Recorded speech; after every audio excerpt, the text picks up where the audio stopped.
Hello and welcome to the Animation Industry Podcast. My name is Terry, and I'm wondering if anyone actually cares about the random facts that I share about myself at the start of these chats. This chat is with my good friend, co-worker, and super duper stop motion animator, Cristal Buemi.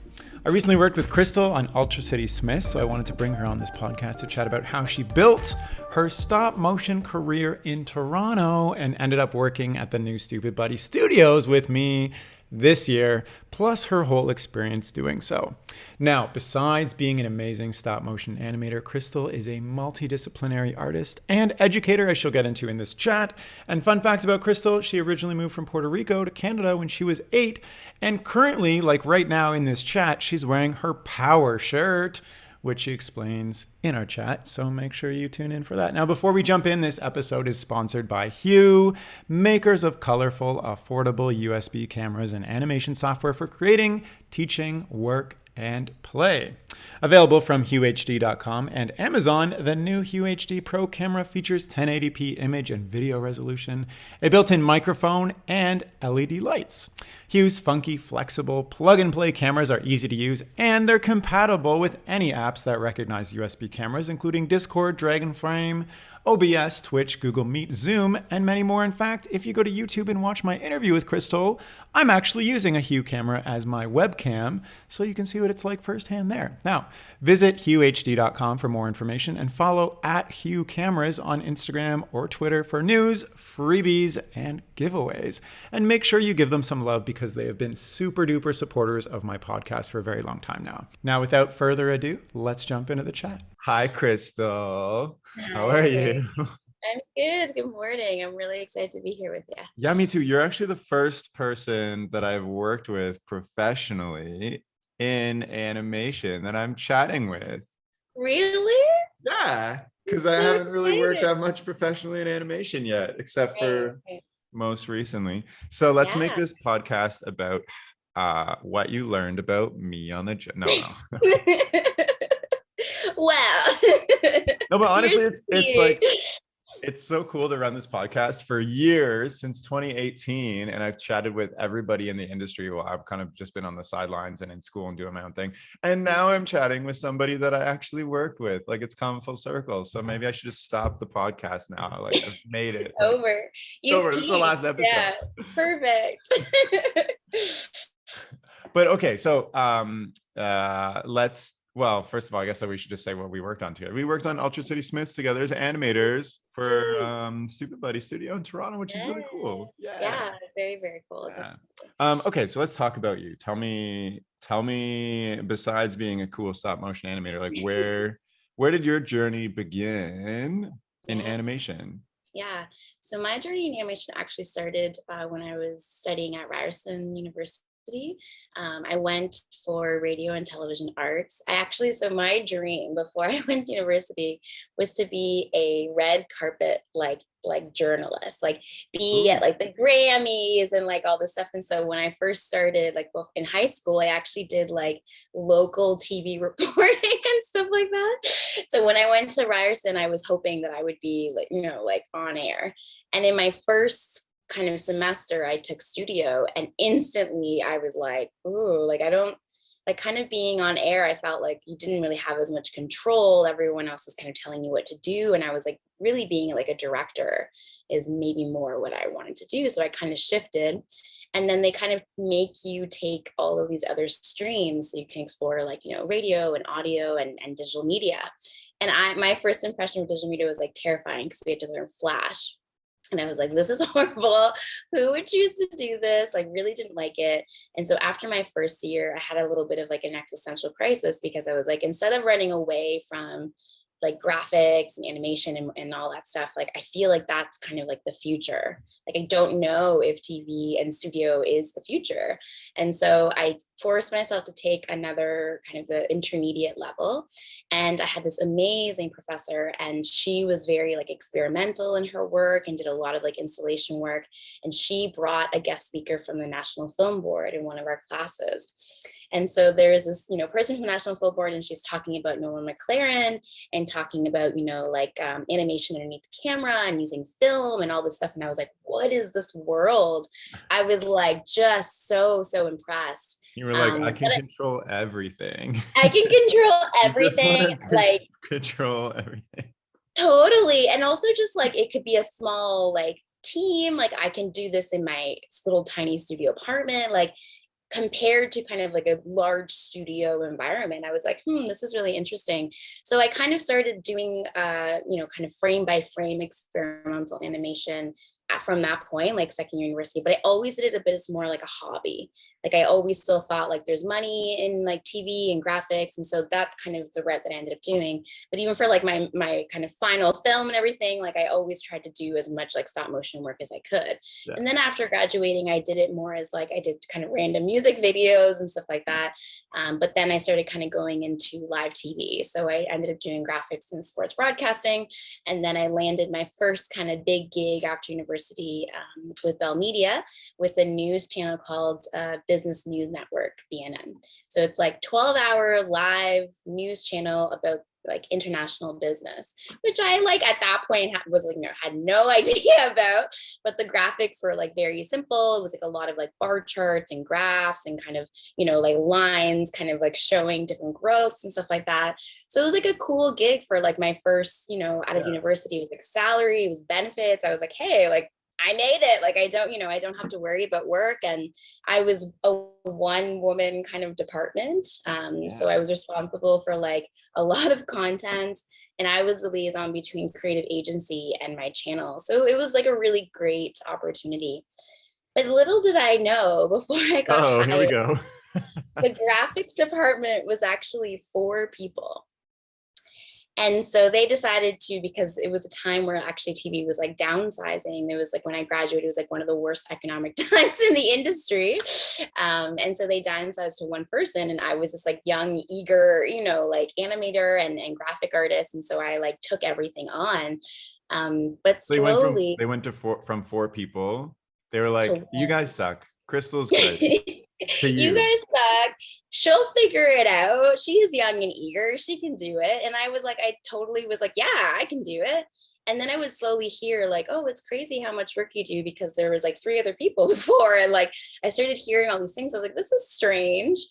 And I remember like one day, it was so dramatic, but like one day at the end of my day, I used to work like 10-hour days. I let go of the mouse and my hand was in so much pain. And I was like, what? Like it was a pain I had never felt before. I thought it would, because it started kind of going up my arm. I was like, am I having like a heart attack? Like it was really bizarre. I had to go to the doctor, like as soon as I left work. And he brought in, like, there was a physiotherapist in the clinic. And so they were kind of working on my arm a bit. And the physiotherapist was like, oh yeah, like you have a repetitive strain injury. And he did this, and you could feel and hear the like crunch of all the like scar tissue buildup. And so I was like, I don't know. How long were you working at this before this happened? About like a year and a half, almost 2 years. Oh my goodness. So you were going hard. Yeah, like super hard. And I was young, like I was maybe 23. And so I was like, what does this mean? Like my whole career is ahead of me. My whole career is sitting at a computer and making, designing work is ahead of me. Like what? So I wasn't able to go back to work for almost a year because my job was what directly caused the injury. And so I could barely like sit at a computer and hold a mouse. Like it hurt so much. And it was a really, really tough time because the corporation kind of made me feel like I was like making it up, or they didn't take it like very seriously until like, yeah, it was horrible because I was so young. They were like, you'll be fine. Like, but they needed me obviously because I was an entire department. And so it was a big learning experience. And I was actually very lucky that I was part of a union, and the union gave me a lawyer, and I had to deal with insurance, and like, it was a whole experience. So definitely not how you want to start kind of like your career. Awful. Can I ask how your hand and arm are feeling today? Because it's been like 40 years later. That's just 40 years. 40 years later.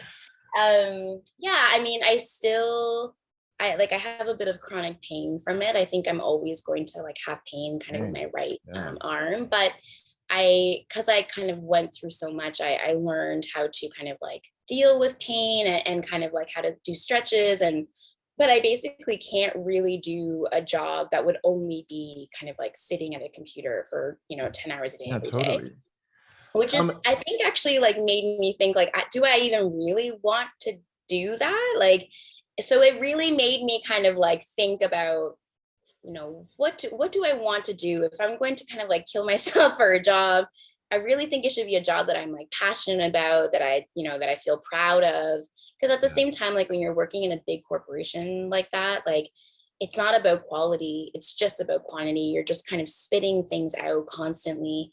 And that really made me think like, this is what I want to do. Yeah, like everybody watching BNN is not being like, "Ooh, those flash graphics at the bottom with their name rolling in." Like, I want to. That's Exactly. so inspiring Exactly. to me. Even though there's really cool people behind there killing themselves to like create some nice graphics. Like, I Absolutely. like what you just said. Like if you're gonna kill if you're gonna kill yourself at something, you might as well pick something you love. Because like that's also kind of what I reached with my business career, where I was like, I'm doing this every day. Like, what's the Yeah. point if I'm not like super proud of it at the end of the day? So, Exactly. so Yeah. Yeah. so you're off for a year in incredible pain and you're Yeah. having an Yeah. existential crisis with what you want to do at 23. How Yeah. did stop motion seep into the mix? Yeah.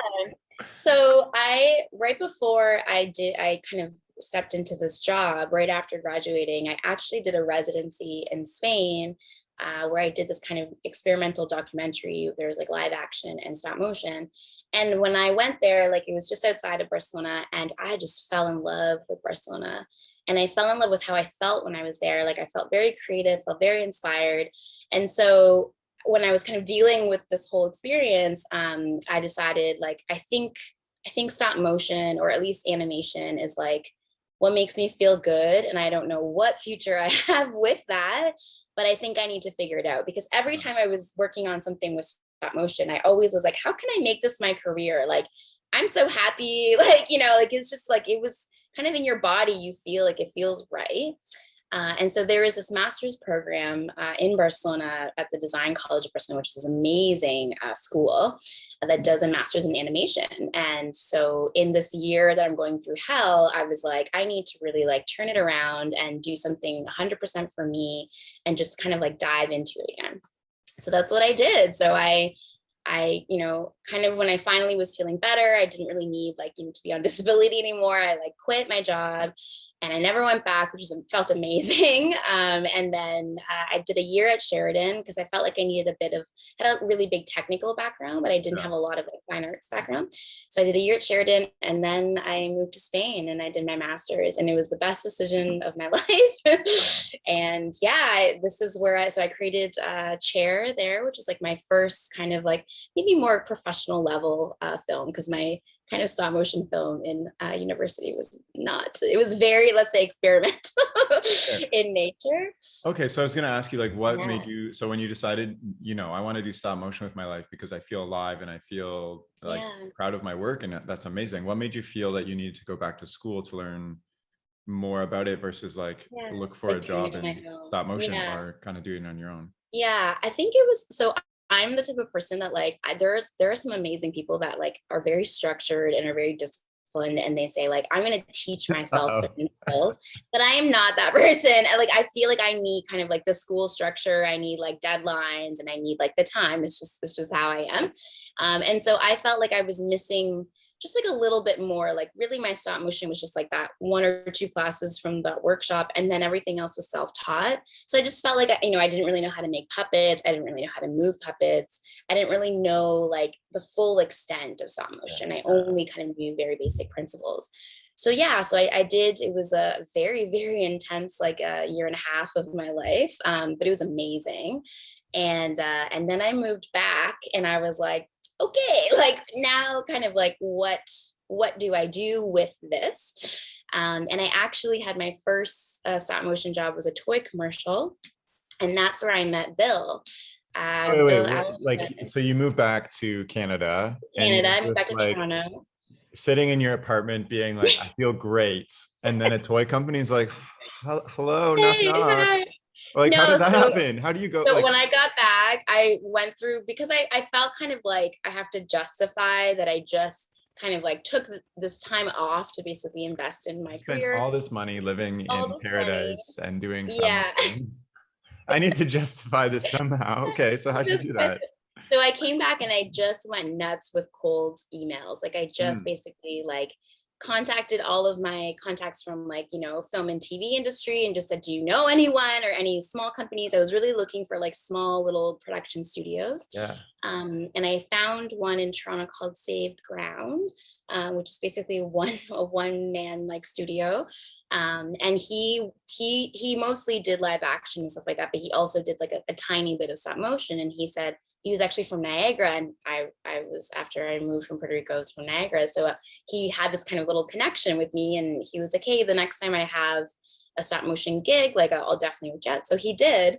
But because it was kind of like my first kind of like professional one, he wanted me to kind of do it with another animator. And Hmm. that's where I met Bill. What And he up? also That's worked with hilarious. us. Yeah, Yeah, and he was Steve also working at Smith. Ultra City Smith with us. Exactly. Yeah. So, and he kind of told me about TAIS, the Toronto Image Society, which I know we'll talk about later, but Yeah. that was kind of like how I stepped into the stop motion community. Like, I was kind of starting to meet people. I was like finally seeing professionally like what it could feel like and look like. And so it felt like the right decision, definitely. So, okay, so you just have said it felt like the right decision. How did it feel animating that toy commercial? Like, you're with another animator with this one man Mhm. studio on this small project. Yeah, yeah. Maybe like months from when you came back, or like days? Yeah. I think it was about 6 months after coming Wow. back. So you came Yeah. back and you're like super pumped, send out 500 emails, and then you're just sitting Yeah. down for 6 months being like, hello, stop motion. Yeah, yeah. I mean, I actually got a job at like a paper printing company, and I helped with a bit of like design work there. So because I was broke when I got back from Spain, so I needed something, but I was definitely like making sure I didn't get anything that that I could feel I was super committed to, and I could leave.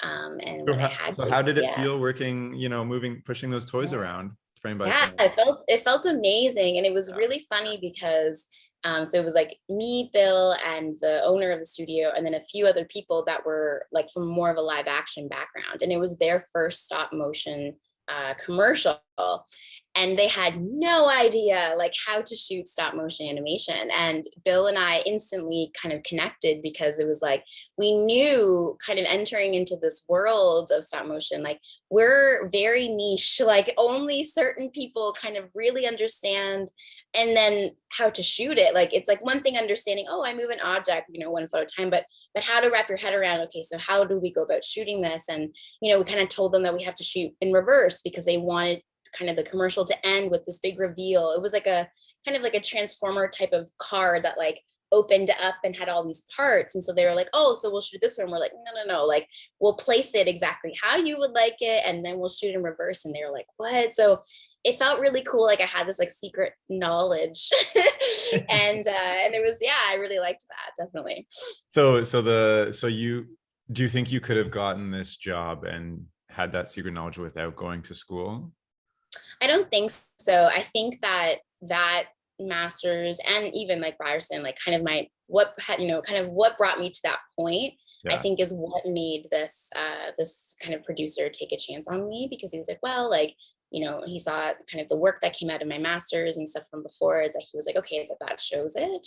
So maybe if I was someone that was super disciplined, I could have eventually gotten to that skill level. But I think it was a good decision, like for me to invest in that kind of intense year to then kind of, Nice. really, really dive into it when I got back. And okay, so like fast forward a little bit to now, like keeping on the Yeah, same yeah. thread, like Hmm. originally you were like, I want to be on the red carpet wearing super nice dress, taking interviews of celebrities. Yes, And yes. you're like, that's the be all and end all, ride or die for me. And then Yeah. you go to school and school forces you to open up your mind to new things, Yeah. Yeah, forced yeah, you to yeah. take animation, and then you're like, oh wait, I actually like, I love that you thought you were so confident in what you were wanted to do, and then Yeah. it Yeah. totally switched. How do you feel now, like all these years later, going through all these experiences and kind of Mhm. sticking with stop motion? Is it still like this is like your ride or die, or is there something kind of missing, or where you want to steer yourself, or Yeah. you're like shaking your head? No, shaking my head like, no, this is it. Like I This think it is was it. definitely, this is it. This is the right You can decision. die tomorrow now, like, I mean, I don't want or live to. forever in stop motion, either or, right? Absolutely. But yeah, no, I think it was absolutely the right decision for me. And yeah, like, so I do still kind of do other work. I still do a lot of like editing and kind of design work. I also have a little background in kind of like art department and production design. So I do some of that stuff with music videos and film work. So I kind of like keeping a little bit of that world still alive. It's nice to kind of enter a world that isn't frame by frame, and work with like different crews and kind of different approach. But most, I would say maybe 75-80% of my work is definitely stop motion. So And it what? influences like the other stuff. Like I feel like when you're a stop motion animator, you just kind of look at the world very differently, and the possibilities in stop motion are limitless. And so I think that that inspires you to apply to other mediums. So like, I know I have this really great focus on like materials and texture that I has come through like stop motion, and now I apply that to like a lot of my other work. Hmm. And so I feel like, even though I'm kind of maybe multidisciplinary in that sense, like I do approach my work still through the eyes of like an animator for Totally. sure. So what is the like internal feeling that you get when you maybe get a new project, or you're working in a project that you just love, that keeps you going? Like, what is that feeling for you? Because like, stop motion is a lot of hard work. It's tough on your body. You left a repetitive strain injury to go into something that is classic for giving repetitive strain injuries. Like, Yeah, so yeah, what is yeah. that feeling that you get that keeps you going? I think it's definitely excitement. Like one thing I really like about teaching, which I hope we can talk about later, definitely because it's an exciting part of my career now. But I find like even when you're teaching like someone stop motion for the first time, and they animate a little, figure, and then they play it back, it's this like wonderment of like, what? Like I just brought this, lifeless object to life. It still gets me. Like it's still a really exciting process. And I feel like because I'm a bit of a control freak, you have control over each literal frame. So I think that that also really works with how I approach my work anyways. Yeah. Okay. So Interesting. yeah, it's a big So like connection. control for you. So for instance, like, would you want to be a director, producer, or somebody kind of, I don't want to say higher up, even though it's Mhm. classically like higher up on the level, but everybody, Yeah, everybody yeah, contributes to your project. But yeah. when you're like a supervisor or director, you lose control. You have to like give control to other people and kind of steer them, which is a different type of control itself. But do you see Different, yeah. yourself staying in like the like, The kind um of like doer, like the yeah, the one that doer, actually, like, because yeah, yeah. I honestly, I'm hoping not. Like, I do think eventually I would like to do more of like, direction of animation or supervision of it. Because like you said, I think it's just a shift in control. So I think it's right now it's good to kind of be the person that does it so I can learn everything about it. yeah, And then I can start to kind of really see like what works, what doesn't, and then being able to kind of control a team in the future that could then produce that work. step one, So yeah, I think control I would lifeless be. objects. Step two, control human beings. Taking over the Okay. world Okay. Well, slowly. you mentioned you do kind of other multimedia projects. Are there like specific projects that we can look out for, that we're like, oh, cool. Like, this isn't stop motion, but this is like, when you say multimedia, like, are you talking like, I don't know. What I does mean, that I mean? know, but I want to ask you. Yeah, so I've worked on a few pretty big like kind of feature films in the past few years. So I did one where I was working on the art department. I did all the graphics for this kind of dark web conspiracy theory thriller, and it was shot in New Mexico. So that was cool. You can watch that. It's Wander. It has starring Tommy Lee Jones, Heather Graham, Aaron Eckhart. So it's pretty big film. That was kind of my most recent. And then before that, I worked on the kind of smaller Toronto independent film that was actually premiered at TIFF. It's called Below Her Mouth. It's one of the first all-female crews here in Canada that kind of created this film, and that's on Netflix, so you can check that one out as well. And I also do a lot of music videos, so just kind of on my website or on my Instagram, you can check that stuff out as well. And other than people just knowing you're really cool, how do you get these connections to work on these projects? Because, like, I didn't get any invites to fly down to Mexico to work on a feature film. Like, how are they finding you? Or are you finding them? Yeah. Or what? Yeah, it's honestly, it's truly about, like, I feel like this is something that's probably said a lot, but it's really about connections. It's really about, like, when you are given the opportunity to work on a project, and you do this perfectly, but it's about meeting everyone and really, like, connecting with as many people as you can, because you just honestly never know. Like, it Yeah. doesn't matter what their role is on the production that you're currently working on with them, because you just never know. And, like, literally all of my work has just been through, like, one of my best friends, her sister is a pretty big director, and she was the one that directed these two kind of most recent feature films that I worked on. And so she one day on the first one, like, actually someone in the art department, like, dropped out, and she was, like, desperate, and she was like, I know you've never actually done this. This was like right before I did my master's. She was like, but would you be interested? And I was like, totally. And so, like, I jumped right in, and, like, kind of the rest was history, and it was great. And so I think I basically never say no to most opportunities. That's also another thing, especially when you're kind of building your career.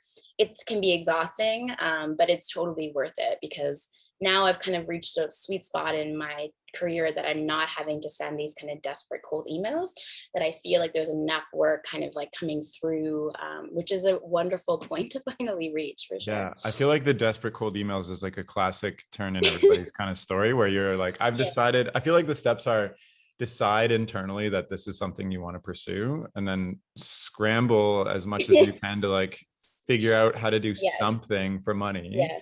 And then slowly, you're just, your passion and who you are and making connections naturally just builds up. Because also I get this question from people all the time, and I try to ask it, like, how do you get connections? But I think the answer is just what you just said: just go and work. Like, like on Ultra City Smiths, like, we were instantly connected with every other Toronto and Montreal based animator, and, like, a puppet building department. And now we have tons of friends who all, hopefully will hire me and you. Yeah, exactly. No, exactly. Absolutely. And I also feel that it's, especially when you're first starting, like, kind of like a job, like a PA or something like that on a set is a great job, because you end up kind of communicating and helping every department. And so, it's not the most maybe dazzling job, but it's a great kind of opportunity to meet people. And so, it's a matter of just getting in, even if it's not the role that you're kind of, like, hoping for. You start somewhere, like, it's that's how it basically goes, for sure. And I feel like you also have to make your passion heard a little bit if you're starting in a role like that. Like, you can't just run coffees and, like, go to the break room. You have to be like, this is what I'm doing on the side, look at my work, like, et cetera, et cetera. Yeah, like, have your kind of work on your phone, and you're ready to kind of, like, show it. And absolutely, I agree, definitely. So how did you end up on Ultra City Smiths in the first place? Like, Yeah, so it's really funny, because I've actually never done puppet animation before. All of my work has been more kind of, like, object based, material based. I do a lot of, like, kind of experimental stuff with, like, sand and stuff like that. So rotoscoping. So it was, like, a totally different shift.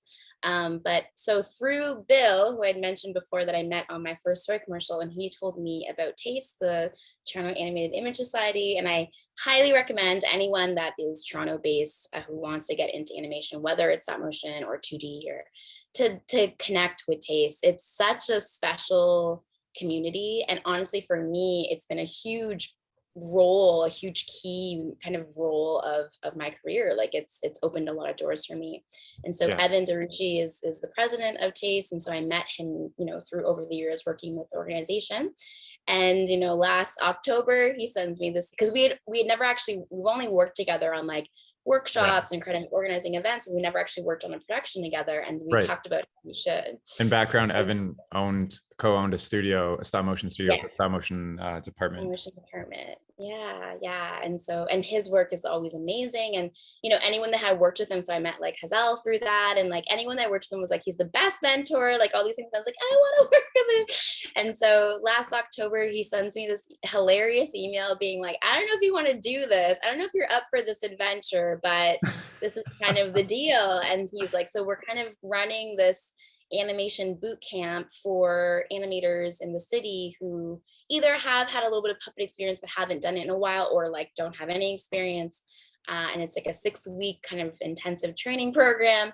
And at the end of it, the hope is that you'll feel good and you'll want to kind of continue on to work on this show, which we didn't know too many details about. We knew, that it was Stupid Buddies and that they were kind of opening this Toronto-based studio, but we didn't know yet too much about it. Yeah, and I guess some background is like Toronto hasn't been a big stop motion scene in a long time, and Stupid Buddy was like thinking, they were like, we're gonna come to Toronto and open a studio in 2021, and then they needed animators, right? So I mean, they needed everything. They needed every single department, and so it's really interesting, I think, opportunity for Toronto animators or stop motion animators because there's obviously, as you're saying, like there wasn't really a studio here for it. There is some smaller studios that like occasionally do stop motion gigs, but it's like not enough, to kind of live off of that. So it was really exciting, but my first instinct was like, I was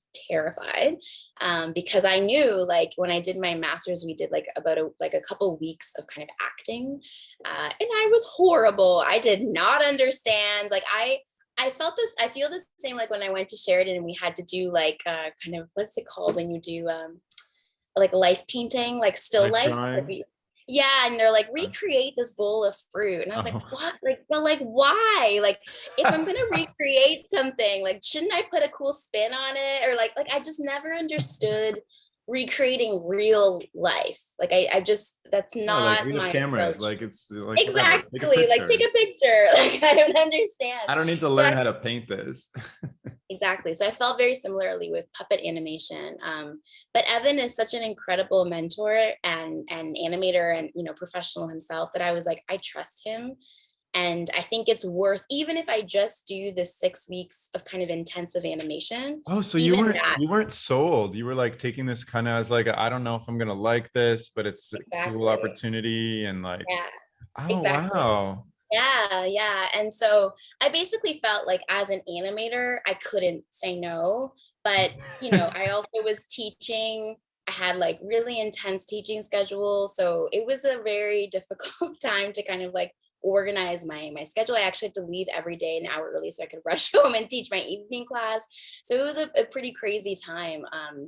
But oh my God, like I learned so much in those 6 weeks because it was the first time since my master's that I basically was dedicating, like 6 to 8 hours a day just animating, and even that time was a gift. That was so it was like a 9 to 5, 5 days a week for 2 months. That's intense. So like what are you doing? Like what kind of exercises or whatnot? So we started like day one, we started with like just basics, like just we all had to work with like kind of weird objects like a little circle of tape or like whatever we could find, but it was like kind of just make this move like this. Okay, now we're going to add this element, and it was like slowly building and basically covering like the 12 principles of animation. Like we did that kind of in the first week, and you would all be, so I think there was about six or seven of us, and we were all in our own tiny individual spaces because he was trying to kind of recreate what it would be like on the actual show. So it was very much like Evan was kind of the director. Whenever we would kind of be ready with the exercise, he would come and review it and give feedback. Sometimes you'd have to repeat it. If not, you go on to the next one. And it was basically that until we grew. We went from like little objects, we did like secondary animation, all of that, working with eases and pacing and timing and all those things. And then we slowly grew to kind of working with like wire puppets.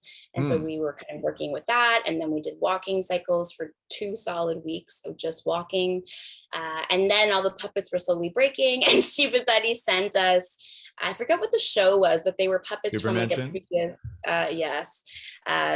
Stupid Buddy show. And so we were working with these puppets, and I was like, if this is what the show's going to be, because these puppets were very tiny, and like animating them, like they would break in 3 seconds. And I was like, what is this show gonna be like? Oh, Like no. it was the whole time I was very like, is this, I questioned it a lot. And Evan said that actually at the end, because we spoke about it a lot, he said that that was like good. Like he wanted us all to kind of He question wanted to if break you. He wanted basically like, because he knew what was coming. And so he was like, you're not going to want to do this job unless you're like, really into it, or like basically, because he was like, it's going to be a lot. And that really, like, everyone else was like, yeah, I'm great. I'm like, like I was still kind of like unsure about it. but But what when made you unsure? Like, you're doing stop motion, which is your dream. This is like a yeah, unique opportunity, specifically in yeah, Toronto, which hasn't been around since like Cup of Coffee left in 2008, I think. yeah, Like, why are you questioning this? Is it because that's you okay. had, is it because you had so many other opportunities going on, like you were teaching, et cetera, at the time, that you could like fall back on? Yeah, I think it was partly that. Like I was like I've worked so hard in this kind of other side of my career. Will this kind of get in the way of that? It was definitely Uh, like my first I was ending, and I wasn't very good at the beginning. Like I was not, like everyone else was kind of, I was like the little, like, in the little dunce hat in the corner. Like I was always like the no. slowest. Like everyone was like on the third assignment and I was still on the second. Like I was very slow, but Evan was like amazing, and he kept being like, but Crystal, like you have to remember like where you specifically have like come from. Like everyone else had worked with puppets, everyone else had made puppets, built them, so they were very familiar with like how they move. And I was like just even learning how to like tie them down. Like I was like, super super basic and beginner. So I think it was just a lot of like self-doubt too, like, can I even do this? Like how is this going to be? But when I remember the last day of training, we had a little bit, it was my birthday actually, and we had a little bit of like a screening party. And I just watched like from day one all the way to like my last kind of dialogue scene that we finished with. And I was like, wow, like even if I see other work and I'm like, that's significantly better than mine, if I look at how much I've improved like individually, it was like, okay, I think I can do this. And Evan was like, remember, like we've done this for like 2 months, but you're gonna go on a production where you're doing the same thing for like months. So like you're only going to keep growing as you go. So I felt really like encouraged by that. And so, Oh my gosh, I'm yeah, gonna and cry. that was This kind is of so it. sweet. Also, Evan is a gem. Can we just say that? He's just such a special person. And I feel very lucky to kind of have him in my life. And he basically built this community. Like him and Phil built this studio that is basically now the stop motion community in Toronto. So it's Yeah, really 100%. lucky to Yeah. be a I part of it. randomly, not, I guess not so random, but they came on the podcast like I think in 2018, because I was like, who are you guys running stop motion by yourselves in Yeah. Toronto? Yeah. If you Google stop motion Toronto and there's like stop motion Toronto, you're like, what? Like, what is this? I don't That's know. It's weird, but yeah. Okay, so you went through that course and then you got yeah. hired on Stupid Buddy. And did it go like you said, like working every day and getting better? And like, how did you feel working on Stupid Buddy? Yeah. Well, I remember, well, first of all, like in lots of productions, there was like mega delays. And so, when we were doing the training program, there was a point where we thought we were going to start, like our last day of the training was November 27th. And we thought we were going to start like the Tuesday afterwards. Like there is a point where like we were going to start right away. And then we didn't end up starting for another almost like 5 months. So that kind of lull before it was really difficult, because I had kind of hyped myself up to get into this. And also I had kind of like opened my schedule because I knew I was about to take on this like very intense full-time job. So that was a bit difficult. But then when we finally were brought in for our first kind of orientation, and just seeing the sets and seeing the puppets and the detail and I was so impressed, and I was instantly like so excited to be a part of it. Yeah. Um, but it was definitely, it was a roller coaster ride. I think Yeah. specifically for me, maybe more than other people, but it was, I mean, overall, I'm so thrilled to have worked on it, to have met, amazing people like yourself. And I'm excited and hoping that I can be a part of season 2. But I think it was, because I went in so maybe like 5% doubting if I wanted to be a puppet animator. It was still a very big, like, every day I took it as a learning experience. Mm. I kind of checked in with myself, is this what you want to do? Because it was hard. And it's intimidating because you kind of go as an animator, like, and I didn't have this experience before because in all of my previous projects, I've worked with other animators on set. But this was like, there's like that Beyonce song, like the countdown, like 4, 3, 2, 1. Like there's like departments that have like tons of people, like lighting and camera, and then kind of art department's a little bit smaller, and then and then like the DP comes in, and then it's you, and it's just Yeah. you kind of bring this scene to life. And for someone that's never done that before, like, it was definitely very scary, Yeah, and very you're alone in intimidating. like a dark room wearing all black and All like black. All you hear is like the sound of when Dragon Frame takes the photo. That's like all you hear, that's like, that. around Yeah. you.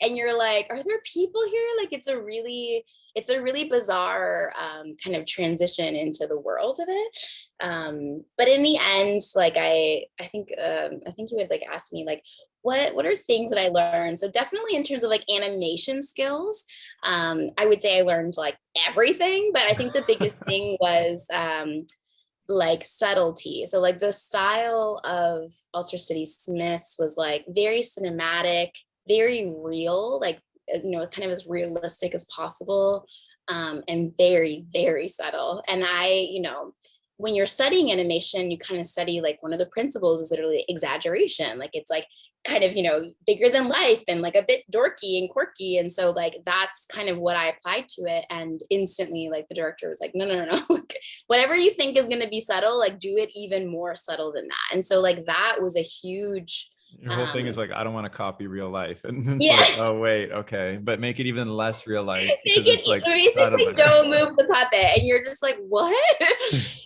So that was definitely like the biggest thing that I learned throughout, like, just Yeah. this sense of like, oh, like, control and like honing in the action, Yeah, and just like you have to acting. give up that because like you said before, like you love controlling all these aspects, and then suddenly you have to give up that control for the overall, show consistency animation. Like how did you have to come to, was there like a point where you were like, okay, now I feel comfortable doing this? Like I don't know if you had to give up control or you reached a level Mm, of skill. Like was there a day yeah, or a yeah. time where you're like, this is a changing point for me? Yeah.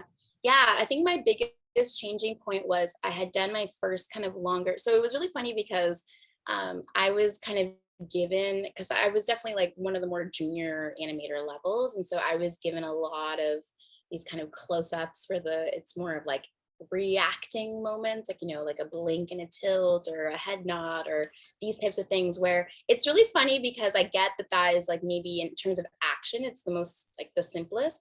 But when you're dealing with a close up like that, any little thing Oh, they were wrong, so tough. it's so, yeah. And so I think because I was given most of those scenes, it actually made me a better animator because I had to be so hyper focused and so aware of detail to a level that, Yeah. like, I other like that you animators said that these are the are harder faster. or the easier scenes, but like for me, they were harder scenes because like, Yeah. when the puppet's walking, you can do big movement, but when there's like a close up, you push your thumb and the head either doesn't move at all or like Yeah, or move so cranks. much. Totally, totally. Or like I was dealing with this one scene with the eye, and there was like a little piece of lint that I didn't see. Oh And so no. the lint was like moving here, and then it moved here, and I was like, what the hell? Like, but I remember doing my first kind of like 30-second scene. So like one I Yeah. had spent like a few days on, and the director came in and he was like, it's not it. Like, you're gonna have to like do it again. And I remember where I was like proud of it. Like, I thought it was like a good shot. And I remember afterwards being like, well, this is not my show. Like, it's not. I'm not the director. this is not my style of show. You know, like I wasn't here for the conceiving, from like the writing to the pre-production to all this stuff. I'm here to just kind of act through these puppets. And so that moment of like Hmm. letting go, because you really have to learn to like let go of the hours that you put into a scene, because very likely you will have to repeat it or go back and you know, fix the ending or whatever it is. And so letting go of that, you know, sense of productivity or control was a huge shift for me in terms of like my attitude towards it, definitely. And then that Totally. helped, because I was like, well, I'm getting paid to do it, and so if I have to do it 6 times, that like that's what it is, right? I like what you're saying, because it's also, I was just thinking like that is an experience that you would, or I would, because I had to go through something similar. I would never go through on my own. I would just be like, No. this is what I want to do. Why would I redo it in a completely different style that I didn't even want? Like, but being on a production, you're forced to do that Yeah, if you want yeah, to keep your job. I mean, you could have been like, no, screw you, yeah. goodbye. Like, there's nothing stopping you from doing that, but like you're forced to go Totally, through yeah, this. And it's yeah, actually like this forced learning experience that you know, you don't know, you don't know what you don't know until you're forced to go through it. And you wouldn't have that experience if you, what am I trying to say? It's like you become a better animator and like person, I guess, by yeah, yeah. going through these experiences that are kind of grueling and you wouldn't go through otherwise. I don't know if that makes Absolutely. sense. No, totally. I think that that totally makes sense. Like it was a little bit of like a life lesson, because I was like, there is so much in life that you can't control. And as I said before, like I am a control freak. And so I do have a lot of like anxiety when I lose control. Yeah. And so this show like definitely taught me like, Huh. there is so much you can control, and like just worrying about it is not like, that doesn't help you or get you anywhere. So that was a huge thing that from that kind of moment, I was able to kind of like let go of it a bit. Yeah. And it helped a lot, definitely, for the rest of So, the show. so tell me something else, maybe like animation skill or non-animation skill that was a big learning experience for you, if you had it. Like, you know, this is like Yeah, the first puppet absolutely. animation, like first kind of studio job. Me too. Yeah, yeah. I mean, in terms of like animation skills, I would say I learned everything basically new, like you know, and it's really funny because I was a bit terrified of these kind of close-up shots, because everything could go wrong, and it's and then I ended up really liking them, and the director actually told me that he was like, I think you're more of like an actor than like an action, like doing a Ooh. whole, you know, 7 characters and like all this stuff. Like I would look at those scenes and I was like, oh God, like I can't, like that's too much. But I ended up loving the ones that was like these intimate close-up shots of a puppet kind of Should we acting. get closer to the camera here to like get more intimate and the like the like nods and the head tilts and the yeah, yeah, start tilting our heads. yeah. Nice. Yeah, so that Do you was think, huge. but okay, Yeah. so like one of the thoughts that I had right now is like you became that because you accepted it and had fun with it. Like, whereas if you Yeah. were only on action shots, maybe the director would have been like, I think action shots are your thing, because you would have had your Yeah. own. So like, do you think it's you specifically love close-ups, or it's just, you know, you had so much time working on them that they became your thing? So I was lucky, like the director had very interesting approaches to direction. But one thing I did really like about him was I did for the most part feel like he gave me gradually challenging shots. Hmm. And through that process, I could see like at the beginning he did give me like, you know, an acting shot, and then he kind of gave me like a random kind of object I had to do, like just hand shot, and then I did like a bit of like a walking shot. So I did like a few different ones, and I myself felt like the acting kind of like stood out. And so I actually kind of liked being like, well, no one likes these shots. And I'm pretty good at them. And so that actually made me feel better at the end of the day. So I think that because I am a control freak, actually, in a way, it helped, because these ones you have to be so like, Yeah. ugh. And so I think Yeah. that that did help. And another thing that I think this is like a big thing for anyone like getting into animation, or where you're working, because you're working alone. And so like dealing with self-doubt is a huge aspect, Oh because yeah. like not only are you having to make decisions for your animation, but you also have to do a bit of editing. Like you have to hide frames, you have to think, maybe here I'm going to add more of a hold or a pause. And so like, you know, if you're feeling like insecure about your scene or whatever, like you go through these kind of behind the, you know, curtain, you go through these like existential crises where you're like, is this good? I don't know, I could have approached it differently. Like, And so I think being able to kind of like talk yourself down from those moments of self-doubt will help so much in this Yeah. career, whether it be like taking criticism, whether it be that you're kind of the only animator on set and you're expected to figure it out. Like, I feel like there's a lot of these scenarios where I've heard from other animators be like, I was on this commercial shoot and I was the only animator amongst 25 other people, and everyone just like looks at you to figure things out. And so it can be very like nerve wracking. So kind of feeling confident in your process, and if it doesn't work, being ready to kind of troubleshoot right away, I think is a huge part of it for sure. I feel like I'm listening to like life advice with Kristen. No, it's great. I like you're talking and I'm like, yeah, I learned all these things too. Like even just, you know, just forcing yourself to move on too, because you're like, you can get stuck on an action in like a frame and you're like, I don't know, like what's going on. So yeah. So okay. Where, you know, what are you doing nowadays, or where are you heading next? Like, you know, production's wrapped up. We don't know if season 2 is happening, and if you know, you're animating on it. Like, what's going on? You became like a super talented, amazing person over the years. What's up? Yeah. So I'm kind of back teaching. I just so starting, it was like a few weeks ago. Where are you teaching?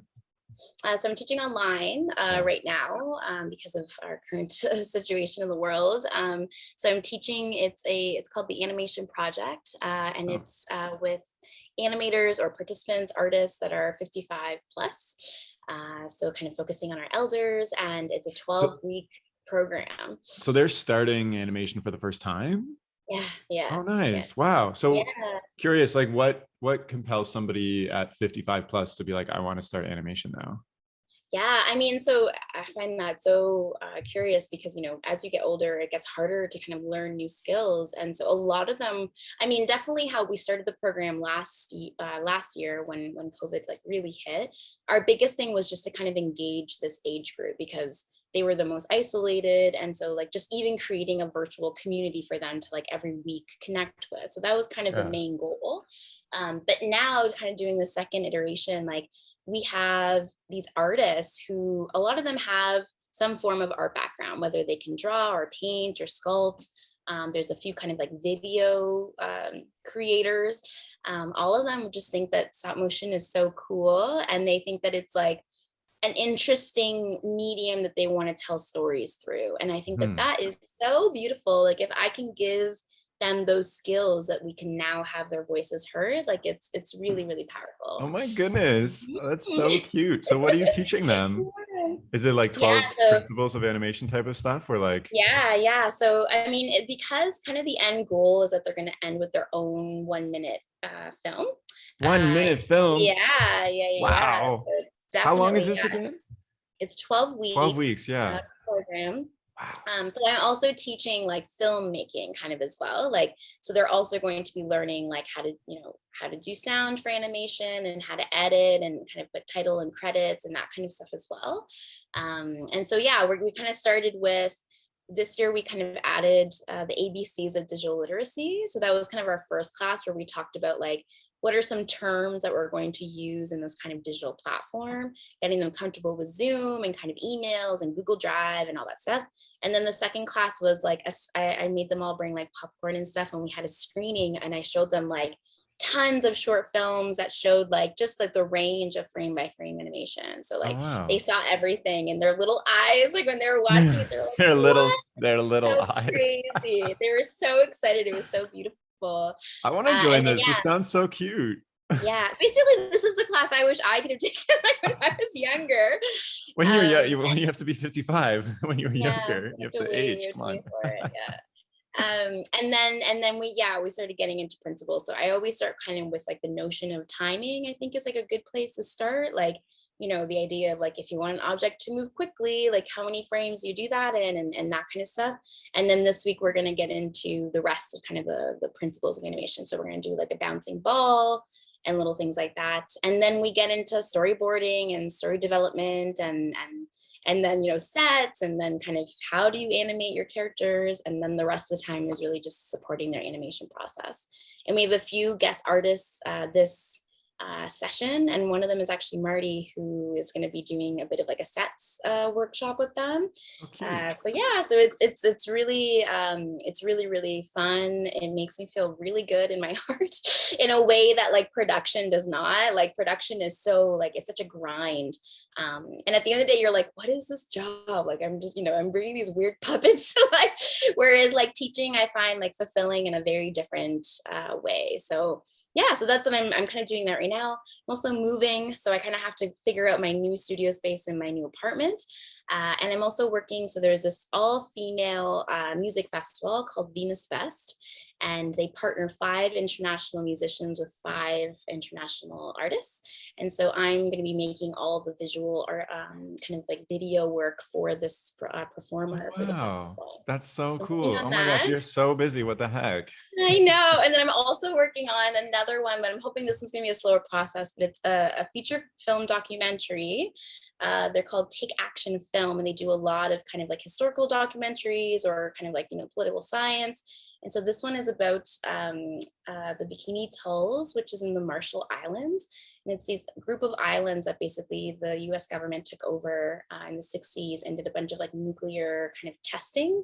Yeah. And so they want, because it's kind of this island life, they want the kind of beginning part where they're talking about the history of the indigenous peoples to be in experimental kind of sand animation. And so they called me up. And so I'm slowly kind of like working on that, which I'm very excited for because it's my first time doing. So you're gonna Kind be of professionally sand animating. Oh my goodness. I feel like I don't know if you follow like the 24 memes per second oh Instagram yeah, account, which is always yeah. like upholding like sand animation as like the Yes, highest form of yes. medium possible. That is gonna be you. It's gonna be me. It's gonna be me. And it What was the really heck? special because I originally, so Lynn, actually, who we also worked with at Ultra Yeah. City Smith, they asked her first, but she, after Ultra City Smith, was just feeling like way too burnt out. Yeah. And she, there's only so many of us that have worked with sand. So she contacted me and was like, would you be interested? And they sent me a link of what they're looking for. And I was like, oh, I can't do this. Like it was on another level. Like it was very advanced. And so I was just honest because I was like, Lynn is amazing contact. I don't want to misrepresent anyone here. And so I told them, I was like, look, like this is an amazing opportunity, but I just don't think like I can hit this level of animation. And so I said, I'm really sorry. Like, thank you so much for the opportunity. And actually the director looked at my website and saw, so I do a lot of like material exploration with like natural work under this kind of term of wabi sabi. And so they emailed me the next day and were like, actually, like the director saw your work and thinks that we can like make it work. Like let's figure it Oh out. And wow. actually wants to include this like texture animation as well. So now it's a bit more catered to something I So feel like having a I website and a portfolio is valuable. oh my God, yes, yes, yes, definitely. I hate website design. Like I am not a web designer, but it's always worth, every year I kind of take a couple weeks to like update my website and my portfolio because you just never know. Like, Yeah. and it's so good when someone's like, oh, can I just see your work? You're like, yeah, yeah. And like quickly you can just call up, all your work on one screen. See, I Even like treat if my you're Instagram like that. Like I only post things yeah, like for my portfolio. So on like your because I just Instagram. don't Yeah. my website is like really shit, even with like Yeah. I don't have any of my work there. Like it just exists. It's Okay, a that's pain. It's a interesting. pain to update. So I think as long as you have one platform that you can be Yeah. like, here's my Okay. presence. Because I also think that some jobs like look to see like if they Google you, like what comes up, like what is your presence, what is your kind of presence in the animation industry. So I think like kind of picking a platform and updating that is really, really important to Totally have for sure. interesting. Well, this is Yeah. really exciting. You're going to be working on this like cool multimedia sand Yeah. project. That's like so rare. I love it. It's like I know. it's I like normally know. if you want to do that stuff, you got to do it on your own or find funding versus like somebody being like, hey, we got some sand and we got some money and We want you to like play with it. Like basically, I just had a meeting with the director and I told him like my approach to sand especially is very my approach experimental. to sand. It's like I don't know how else one approaches sand, but for me it's very experimental. And he was like, great, like let's take the next 3 or 4 months because the production is a bit delayed because of COVID. So he's like, we have room to experiment. So they basically are going to pay me to just experiment with ideas. And I was like, what? Like, Oh my so when you reach goodness. that, I think like one, like maybe advice for someone like starting, like I Yeah. always thought that it would be really important to kind of be like a Jack or Jill of all trades. That you're like, I can edit, I can do everything. But as I kind of like grow in my career and in my brand and everything, like I actually think it's really good to know like what is like special about like your work. Like what do you bring to the table? What is like your approach is going to separate you from someone else? Because like at this point, like a lot of people know how to like use Photoshop or Yeah, Premiere, or, everybody. you know, like, and so like that's not as like unique anymore. If anything, it's like assumed actually that you like already know all those skills as well. And so I think for me, like tapping into this like natural material exploration that happened a few years ago, like naturally in my creative process,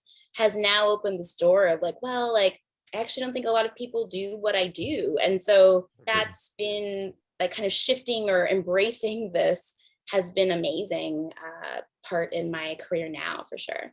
100%. I love that. I love that you just said that. Like that makes total sense. And I love that you bring sand to the table. And no, but like for instance, like say hypothetically, I have a project right now and I need a very specific type of animator. Like I Yeah. need somebody who works with clay. Like instantly I have people come to mind because of what I've seen on social media, not being like Crystal, do you have experience in claymation? Which I don't think you Yeah. do that much, but Yeah, like no, other not people come to mind. But really. like if I Yeah. was like animating objects, instantly I'd be like, oh, Crystal. I wouldn't think of like Yeah. somebody else. Like, so Yeah. it totally makes sense when you have a project and you need people, just having this like mental library of who does what, or even just searching for people and be like, oh, this, for instance, like Tina Navraki, who I had on this podcast like ages ago, was just publishing her hand-drawn Mhm.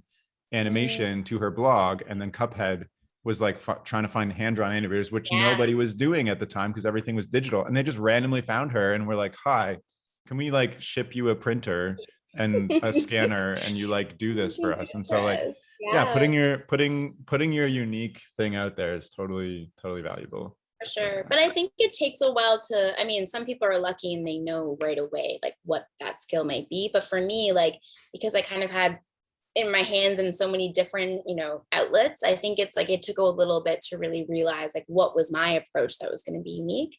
And that's okay. Like I think that's part of the Listen, people process. who know what they want to do right away don't have a lot of fun in life. Like you No. need to like go around, have existential crises, like go to Spain. Like Absolutely. that sounds, Absolutely. I would much rather have that story than be like, I was 5 years old, realized I wanted to do sand animation, became a master sand animator when I was 10. Yeah. And since Yeah. then I've been the That's sand all I've been guy. doing. Yeah. Yeah. I mean, I agree. I maybe agree. that's fun too. I don't know. I'm sure that there's pros to that as well. But I agree. Like, I think I would not appreciate where I am today if it wasn't Yeah, for all of the crises and totally. all of the experiences that I had. So it's, I think that that's, you know, I wouldn't be where I am. I think if I didn't kind of suffer, if I didn't go through all these shifts and changes. Yeah. Absolutely. There's so much suffering. What the heck? There's so much. Yeah. I'm just thinking as like we're wrapping up now, like you've shared your journey, you know, like all these places that you've worked with and organizations that are amazing to work with, and you know, things you've learned and where you're heading next. Is there anything else you wanted to share for somebody listening who's like either interested in like your journey or what you've learned or just what Yeah. you're having for breakfast or something? I think so. I was telling you at the beginning of the podcast before we started that like I have this power shirt that I'm Yeah. wearing, Oh, which you is know, I was going to ask you about why this is. my tire shirt. And I have If my you're braids. listening So to like this on like Spotify or something, you have to go to YouTube to check you out have her to, power shirt. It's to pretty wear. cool. Yeah, I have this very ridiculous bright orange shirt with a giant tiger on it. I think like finding the little routines and the little, you know, whether it's community, whether it's a t-shirt, whatever it is that kind of like gives you that confidence, because it's not always going to be easy.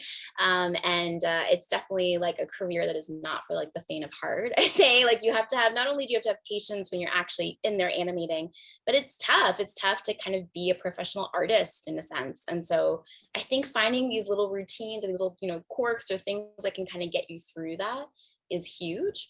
And I think also like for me, like when I teach, I always try and like teach things outside the box. So like, yeah, like when people think of stop motion, they think of like Wallace and Gromit, and they think about all these kind of more typical forms of animation.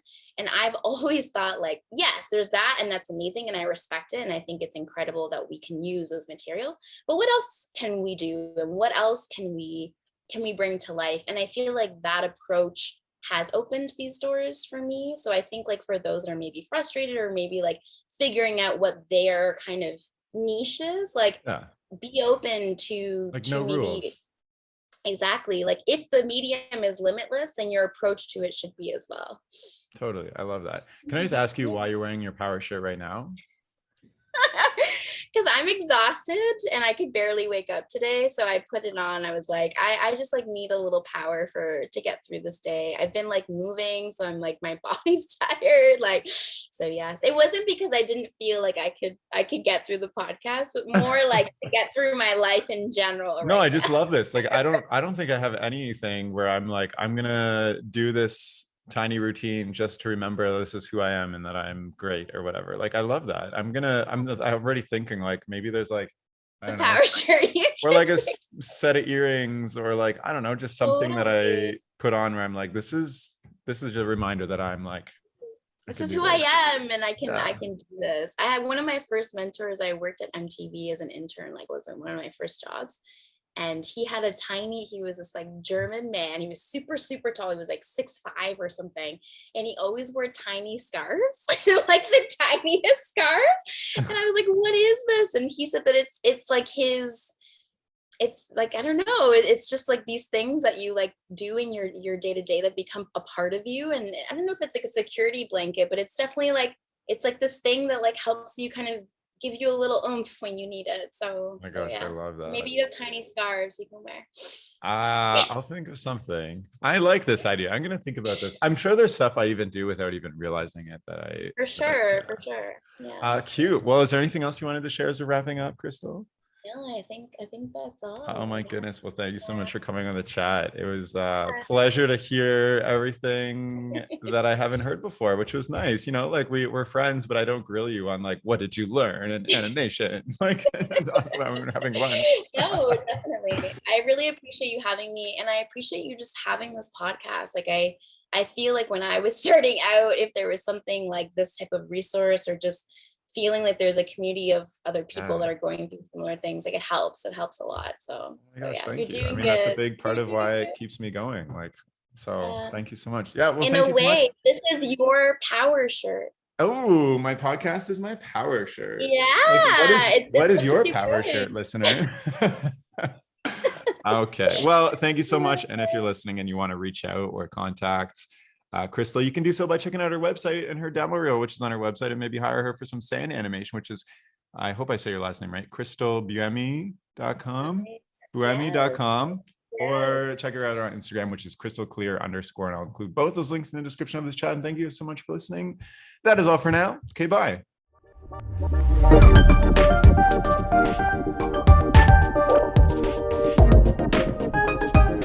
The music for this podcast was composed by Will Farmer and the graphics by Daniel Abensauer.